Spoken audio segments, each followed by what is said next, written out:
Des dizaines de tentes installées sur ce terrain. Ces dernières semaines, la ville de Rugombo au Burundi a vu affluer des milliers de Congolais fuyant le conflit. Ils ont trouvé refuge ici, dans des conditions difficiles. C'est le cas de Léa. Elle a dû fuir le Sud Kivu, où les violences faisaient rage. Les balles ont commencé à pleuvoir, puis nous avons dû courir. Certains sont allés vers les montagnes et d'autres ont traversé la rivière. Nous étions avec nos enfants sur le dos et des bagages à la main.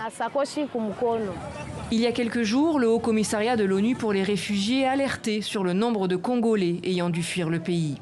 En moins de 3 mois, le nombre de Congolais fuyant vers les pays voisins de l'Est de la RDC a déjà dépassé les 100 000.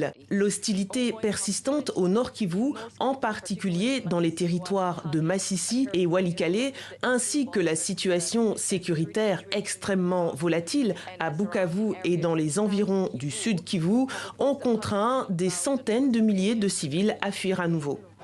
Les organisations humanitaires peinent à juguler ces arrivées massives et les prendre en charge.